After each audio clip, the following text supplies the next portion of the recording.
Estamos começando mais um programa Interaja em Foco. Ele é cirurgião dentista, formado pela Unisul, na qual exerceu monitoria de histologia oral por 2 anos. Pós-graduado em implantodontia e trabalha também como cirurgião dentista no Programa de Saúde da Família, PSF, da cidade de Groaíras. Eu estou falando do Dr. Rafael Reinaldo e o nosso assunto de hoje é saúde bucal. Olá, doutor, tudo bem? Tudo ótimo, tudo perfeito. Bacana. Agradecer a todos que compõem a TV Interaja pela receptividade, pela assistência que me dão desde o início até agora. É um prazer poder estar aqui, participar e de alguma forma contribuir para aumentar o conhecimento de quem já entende sobre saúde bucal e daqueles que são leigos e que pretendem ter um pouco mais de conhecimento. Doutor, seja bem-vindo. Muito obrigado. Doutor, qual a importância da escovação dos dentes para a saúde bucal? A escovação do dente ela elimina diversos fatores patológicos, né, lesões patológicas na cavidade bucal. E como é formada por bactérias, a nossa cavidade bucal, as bactérias que compõem a nossa saliva, compõem toda a placa bacteriana, quando ela migra do meio oral para outro organismo, outro órgão vital, como o coração, como outros órgãos importantes, elas causam lesões um tanto quanto consideráveis, nocivas ao sistema humano como um todo. A escova dura, ela dá a impressão de que limpa melhor os dentes ou, no caso, o seu uso pode prejudicá-los? A escova com cerda muito dura, na verdade, o que ela causa é um desgaste dos dentes de forma excessiva, tanto que a escova ideal é a escova de cerda macia ou escova com cerdas até médias. Mas o importante de uma escova, além das cerdas, claro, é a forma de se escovar os dentes. A técnica de escovação que tem que ser bem acompanhada. Então deve existir, no caso, uma escova apropriada para cada idade? Existe uma escova apropriada. Escova na idade infantil, idade juvenil, a gente acompanha, pede uma escova com uma cabecinha um pouco pequena para que se alcance até os locais mais profundos, né? A parte mais posterior, naturalmente. E o adolescente, o jovem, o adulto que já tem uma coordenação motora definida, tem uma facilidade maior, escovas com tamanho regular, tamanho médio seria o ideal. Existe algum tempo adequado para a escovação? O tempo de escovação, não existe um tempo determinado, na verdade. O que existe é uma técnica correta. Aqui pode ser mais lenta, pode ser mais rápida, mas eu creio que escovação com tempo menor do que 4 minutos não é uma escovação muito eficaz. O que seria uma escova interdental? Escova interdental é uma escova que você consegue higienizar os locais onde a escova comum não alcança, que é o espaço que existe entre os dentes, por isso o espaço interdental. Uma escova específica para locais de difícil acesso à escova convencional. Doutor, e qual a sua opinião sobre as escovas elétricas? Olha, a escova elétrica ela foi idealizada para quem tem dificuldade motora, pacientes especiais, pacientes ou então pediátricos, né, que não conseguem aplicar então a técnica de escovação apropriada. A escova elétrica ela supre essa carência, né, na técnica de escovação, então, como eu já me referi anteriormente, a ideal, né. Então a escova elétrica ela é muito boa, mas para quem tem alguma deficiência ou motora ou então ainda está em fase de crescimento, uma criança, um pré-adolescente. E elas podem substituir as escovas comuns?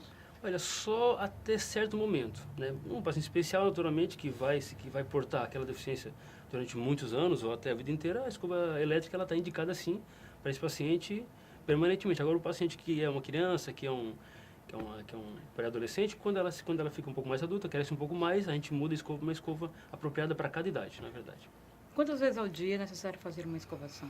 Olha, na verdade, o ideal é que você escove a cada alimentação. Você se alimentou, você deve em seguida escovar os seus dentes. Agora, se você, a gente preconiza pelo menos 3 vezes diárias, né? Porque você faz com que isso não ocorra a formação de placa bacteriana, que é da placa bacteriana que gera umas outras lesões bucais, né? Então, 3 vezes ao dia é o mínimo ideal. De quanto em quanto tempo eu tenho que trocar a minha escova? Olha, se preconiza pelo fabricante de 3 em 3 meses, mas isso também, o que vai interferir nesse prazo é a sua forma de escovação, a sua técnica de escovação. Se você pratica a técnica correta, a escova não se dilacera tão rápido, ela dura um pouco mais, né? Se você usa muita força, muita atrição, ou sentido incorreto de escovação, ela vai se desmantelar muito rápido. Então a troca deve ser feita um tempo menor, um prazo de tempo um pouco menor. É normal as gengivas sangrarem durante uma escovação? Olha, é normal quando existe uma lesão já instalada, né? Quando você escova o dente ou você passa o fio dental e ali se você percebe algum sangramento pequeno, médio ou até mesmo excessivo, você tem que saber que ali existe alguma lesão, né? É habitual que a gente, quando escove o dente e sinta um desconforto ou sangramento, a gente pare de escovar imediatamente. E o ideal seria que você sentiu esse desconforto, você continue a sua escovação, claro, leve, de forma gradual, sem muita força, mas continue escovando e removendo assim a placa bacteriana que causou então essa inflamação. Então, sangramento acontece sim, mas quando existe algum problema já instalado, como gengivite, que é uma inflamação gengival, por exemplo. O uso do fio dental, ele é fundamental. E em relação aos enxaguantes bucais, são necessários? O enxaguante bucal, assim como o raspador de língua, assim como outros artifícios que nós temos para manter uma boa higienização, eles são auxiliares nesse nosso cuidado oral, né? Imprescindível uma boa escovação e um bom fio dental, né? Agora, a utilização de raspadores de língua ou fio dental, a gente enxaguatório bucal, desculpa, a gente sempre recomenda, mas que seja usado como um auxiliar da saúde bucal, né? Da manutenção da saúde bucal, na verdade.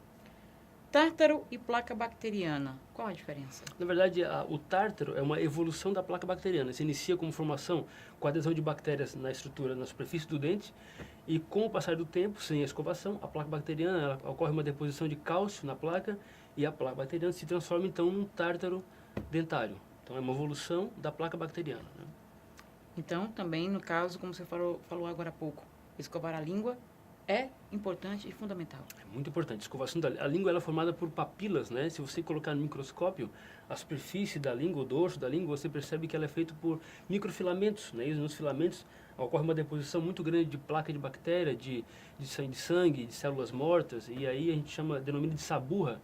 E a saburra causa mau hálito e, por ser formado por bactérias, inclusive, favorece o aparecimento, sim, de cáries, por exemplo, né? Então, raspadores de língua são muito importantes, são fundamentais para uma boa higienização.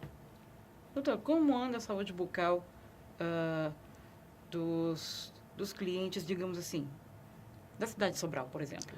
Pronto, se referindo a Sobral, por exemplo, o que eu percebo é que, assim como também percebo no sul também de Santa Catarina, que da onde eu me formei, me graduei, não há muita diferença, muita distinção, né? Nós temos os mesmos hábitos em higienização bucal. Então, o que eu percebo é que o que eu vejo mais em consultórios é problemas básicos, que uma boa higienização poderia evitar, né?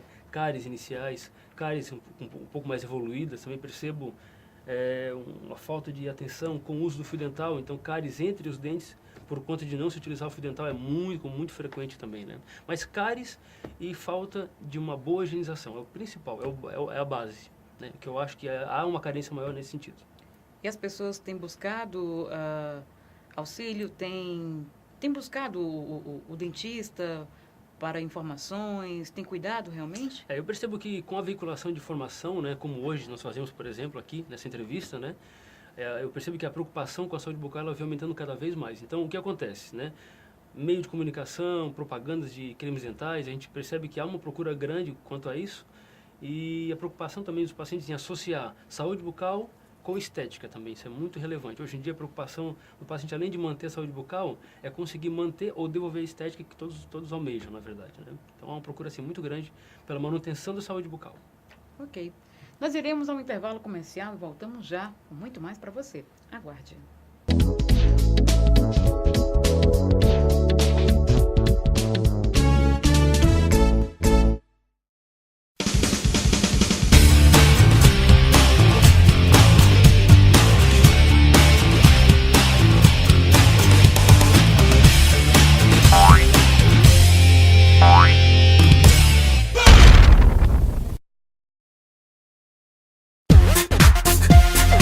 Assistam o programa Interage em Foco, um programa que abrange temas de cunho regional. Fala sobre educação, cultura, lazer e atualidades. Interage em Foco, um programa interativo que conta com participações de vários profissionais das mais diversas áreas. Exibido às sextas-feiras, com reprises ao longo de nossa programação. Esperamos você! Apresentação, Lívia Molibe.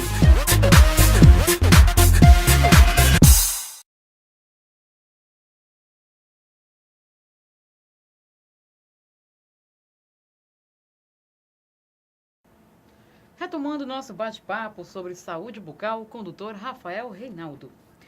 Doutor, agora falando sobre implantodontia. Como funcionam os implantes dentários?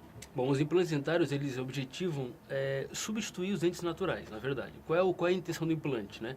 Fazer com que uma perda dentária, por completo, quando eu falo perda dentária, eu me refiro a parte coronária do dente, que é a parte visível aos olhos, e a parte de raiz. Quando você extrai o dente por completo, raiz e coroa, você substitui ele com maior perfeição ou naturalidade, utilizando então os implantes dentários, né? O implante nada mais é do que um cilindro, feito de titânio na sua maioria, em que é inserido na estrutura óssea do paciente, ali ocorre uma osteointegração, né? E quando ocorre essa osteointegração, é colocado nesse cilindro a coroa, que é o dente natural do paciente, o dente naturalmente feito em porcelana, né? Que é a estrutura mais próxima realmente do natural do paciente. Então, a partir de que ponto o dentista identifica que é necessário fazer essa implantodontia? A opção por se colocar o implante no paciente também depende muito da condição bucal do paciente, né? Não é todo paciente que pode, não, eu quero colocar o implante. E aí vai lá e coloca. Não, não é assim. Precisa se avaliar se tem estrutura óssea para receber aquele implante.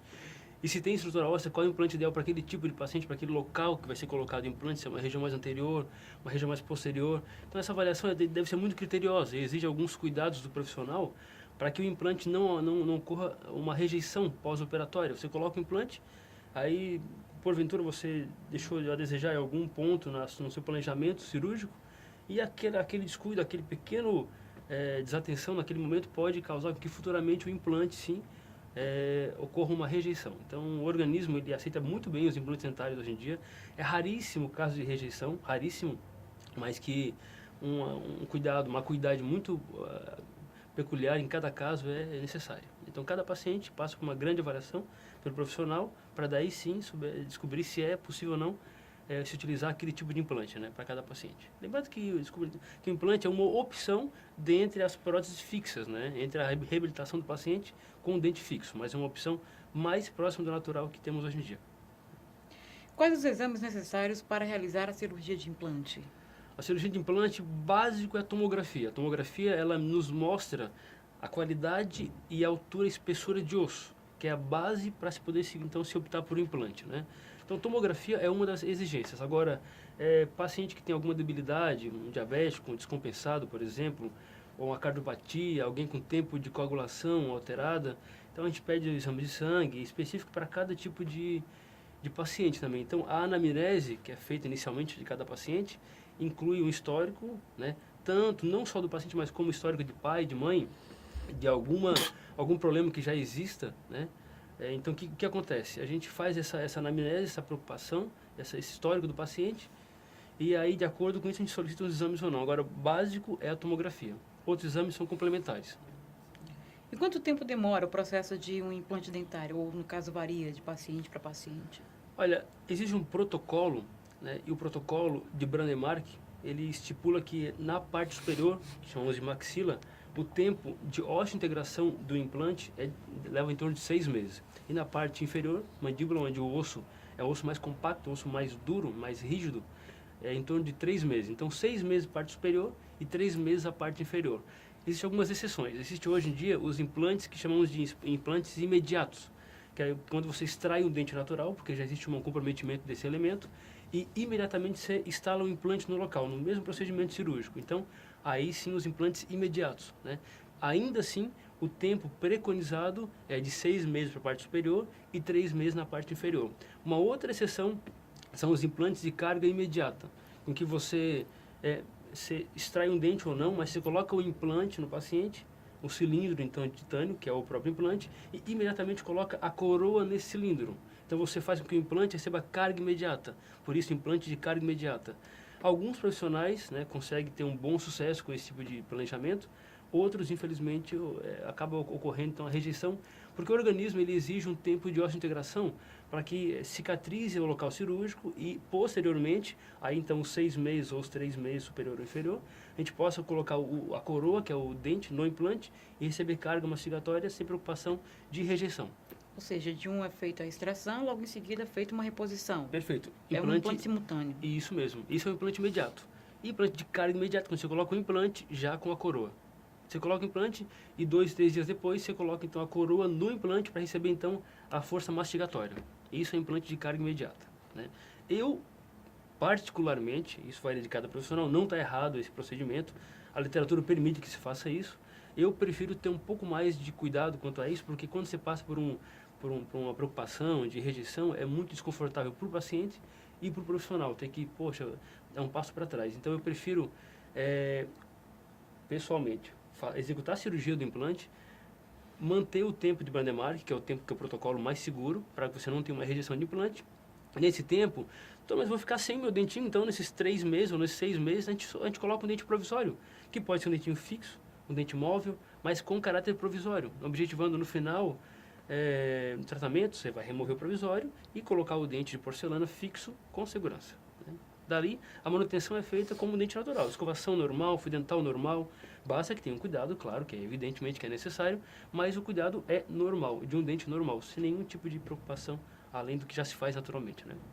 Doutor, em termos de números, por exemplo, a cada 10 pacientes, 2 utilizam o implante?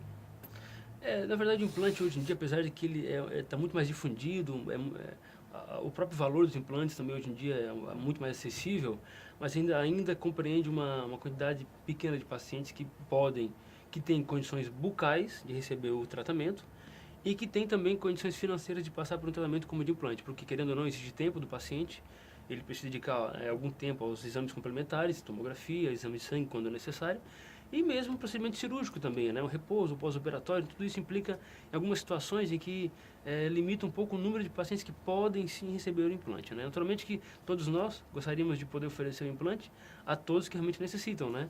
Mas existe uma série de fatores que influenciam nessa indicação, né? A indicação existe, mas na hora de se executar o procedimento, você tem que cumprir algumas etapas, né? E aí que há as limitações para cada paciente, na verdade. E, doutor, uma outra pergunta. No caso, em relação ainda aos pacientes, alguns deles, ou a grande maioria, eles têm optado pelo implante sem mesmo haver a necessidade? Existe muitos pacientes que quando encontram um dente, assim, visualmente muito comprometido, muito destruído por cárie, por fraturas, pensam que não há solução, que a única solução seria extrair e colocar o implante. No entanto, o que eu penso, e sempre sugiro aos meus pacientes, é que sempre que possível manter um dente natural, mesmo que para isso a gente mantenha apenas a raiz do dentinho do paciente, que trate-se o canal desse dentinho, que coloque-se um núcleo, um pino intracanal, e que com esse pino segure uma coroa. O ideal é que você mantenha o dente natural do paciente até quando for possível. Claro que em alguns casos, a gente acaba indicando a remoção porque o dentinho não permite mais que você continue com ele, não é saudável que você continue com ele, né? Ou o tratamento tem um prognóstico sombrio, por mais que você queira oferecer o melhor possível para aquele tratamento, você não consegue no final ter um bom resultado. Então, nesse caso a gente indica assim a remoção, mas são raros os casos, viu? São casos extremos, que você indica tirar o dente natural para colocar o implante. Ok. Iremos ao intervalo comercial e voltamos já já com o nosso terceiro bloco. Aguarde.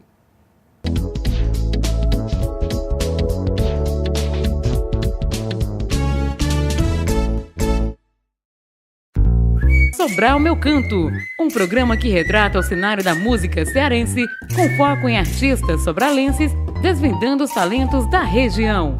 Exibido às terças-feiras e com reprise ao longo de nossa programação.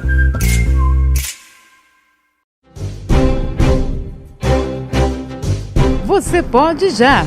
Aqui você fica conectado com os temas da atualidade. Um programa focado na saúde, no social, na educação. Com uma linguagem clara e concisa, aborda várias temáticas, tendo como objetivo discutir com você sobre os mais diversos temas e práticas sociais que retomam a vida em sociedade. A apresentação da Yancy Ebra. Você pode já! Exibido às segundas-feiras, a partir das 16 horas, aqui na TV Interaja. Espero você para batermos aquele papo descontraído e divertido.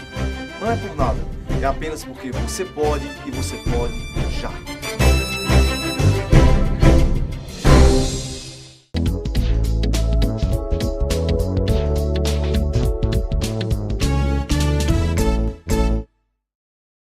Retomando nosso bate-papo sobre saúde bucal, agora nós vamos adentrar ao lado humano do profissional, Dr. Rafael Reinaldo.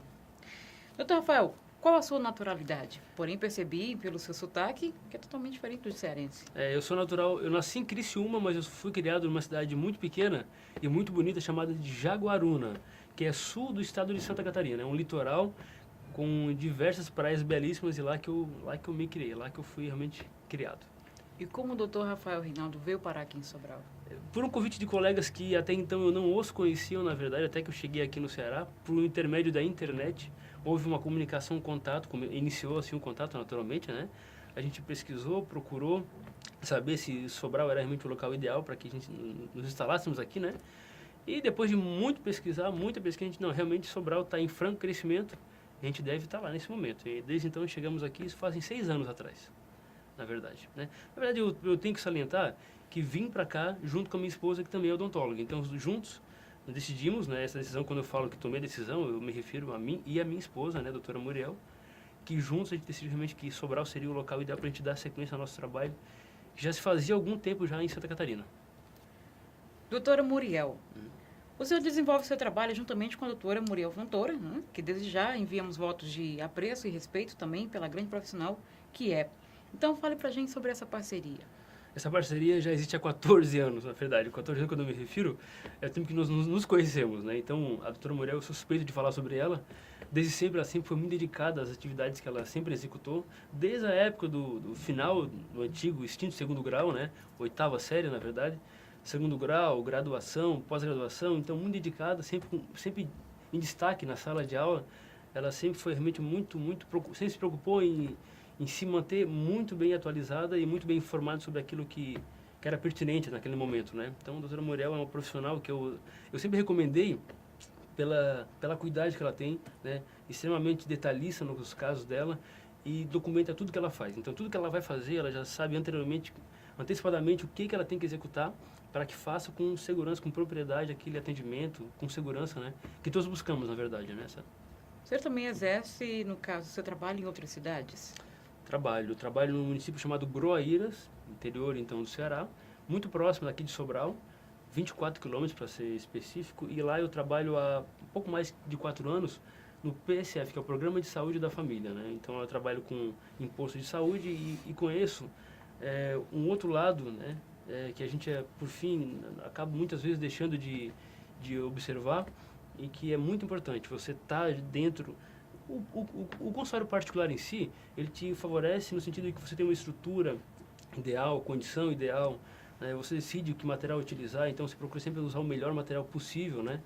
Agora, quando você está no posto de saúde, a realidade é um pouco diferente, né? A necessidade é maior e o recurso é menor, então há uma disparidade, então você tenta conciliar as duas coisas e estar dentro do posto de saúde há tantos anos me ajudou muito, né? A forma humana, na verdade, também, de lidar com as situações, né? E acho importante, a todos os profissionais que hoje trabalham apenas em consultório particular, naquele ambiente que é muito agradável, mas que às vezes não completa o profissional como um todo, eu acho que passar a ter uma experiência em atendimento público, eu acho que é extremamente válida.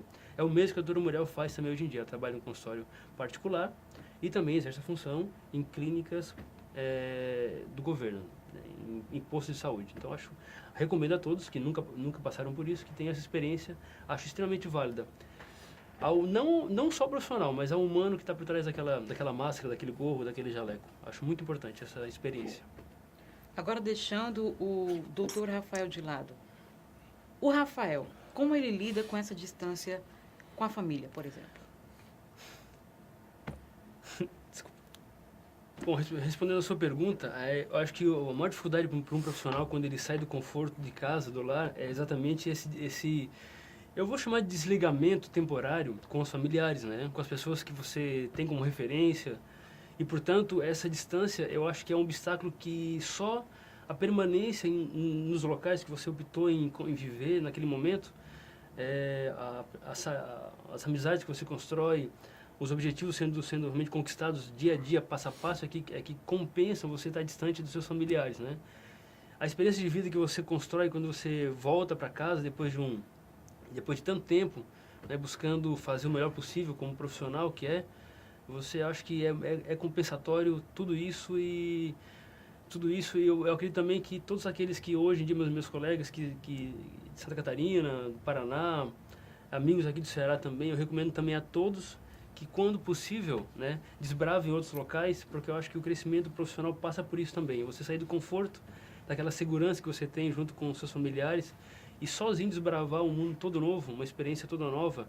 Eu acredito que isso faz parte da evolução como ser humano do profissional, do cirurgião, do fisioterapeuta, do advogado, do médico, do dentista. desbravar e conquistar, acho que faz parte. Acho que faz parte da nossa vontade, né? Do prazer de estar vivo, de prazer de trabalhar, de ser uma boa pessoa, um bom profissional. É nítido, perceptível a sua paixão por essa profissão. Mas o que o motivou a ser dentista? Olha, especificamente ser dentista, eu acho que a possibilidade de estar com pessoas, de poder ajudar, de contribuir, né? A gente tem uma ideia antes de você iniciar uma graduação, que a área da saúde, de repente, a medicina, a odontologia, seja muito glamurosa, né? E é muito bonita, você constrói essa beleza, né? Mas acho que o principal, né, não é o encantamento pela profissão em si, mas é você se imaginar trabalhando, se imaginar dentro do consultório, exercendo, conversando, ajudando os pacientes, de alguma forma sanando algumas deficiências, né, que você encontra, e você tem a capacidade, com as suas habilidades manuais, nesse caso, de suprir umas carências. Eu acho que tudo isso me inclinou realmente a optar pela odontologia, né, pelo prazer de poder ajudar e de contribuir de alguma forma com os meus colegas, com meus irmãos, né, que nos rodeiam, na verdade, né, onde é que nós estivemos. Doutor, para finalizar, teria algum caso específico que o senhor poderia citar para a gente, que foi uma realização para o senhor, tipo, que pudesse falar, valeu a pena ser dentista? Poxa, eu acho que todo dia tem um sentimento de valeu a pena ser dentista, né? Alguns casos sim, alguns casos, né, particulares. O que acontece dentro do consultório é um pouco difícil de a gente citar, porque são tantas situações que nós vivenciamos, né? Mas eu gosto muito de alguns casos, por exemplo, você está em casa e alguém tem o seu telefone celular pessoal e te liga meia-noite, 1h da manhã, doutor, estou morrendo de dor, não durma 2 noites. Ele te procurou logo pela madrugada, 2 da manhã. Aí você sai da sua casa, você vai, abre o consultório e você, em 15 minutos, acaba com uma dor que durou, quem sabe, 48 horas, 72 horas, né? Então, eu acho que esse é o prazer de você, com as suas mãos, conseguir curar alguém, acabar com um problema que para aquela pessoa é muito relevante, deixa de dormir, deixa de trabalhar, deixa de se concentrar. Acho que nesse momento é que valeu a pena ser dentista, né? A todo momento que a gente consegue sanar alguma dificuldade, cumprir nosso trabalho bem feito, acho que nesse momento valeu a pena ser dentista. Doutor, muito obrigada. Deixa aqui o espaço aberto para que o senhor faça as considerações finais. Foi um prazer conhecê-lo. Perfeito. Bom, na verdade, eu queria agradecer a toda a equipe, realmente, que me ajudou muito a estar aqui agora, que dedicou esse espaço, né? Esse ponto de comunicação que eu acho muito relevante, muito importante, né? Eu acho que a procura por informação, ela é sempre muito saudável, né? Eu sou filho de professores, pai e mãe professores, portanto, eu creio que você está dentro, né, desse mundo de informação é muito relevante. Então, esse programa faz com que as pessoas que o assistem realmente tenham a convicção de que a informação existe, é necessária e que traz saúde, nesse caso, traz informação, é saudável para o corpo e para a nossa mente também. Então, agradecer a todos. A você, Lívia, que foi acabei de conhecer, uma grande amiga que me ajudou muito, né? Conversamos anteriormente algumas coisas e pretendo continuar, então, essa nossa conversa ainda posteriormente também. E agradecer a todos que também acompanharam o programa até agora. Espero que tenha sanado algumas dúvidas, né? Ou então, plantado uma sementinha de dúvida para que essa dúvida seja sanada posteriormente, em algum outro momento, com algum outro profissional que possa esclarecer, então, essas dúvidas mais frequentes. Higiene bucal sempre. Sempre, a todo momento. Ok. Chegamos ao final do nosso programa. Essa foi mais uma realização da TV Interaja. Essas e muitas outras reportagens você acompanha aqui. Acesse institutocaetano.com.br. Até a próxima.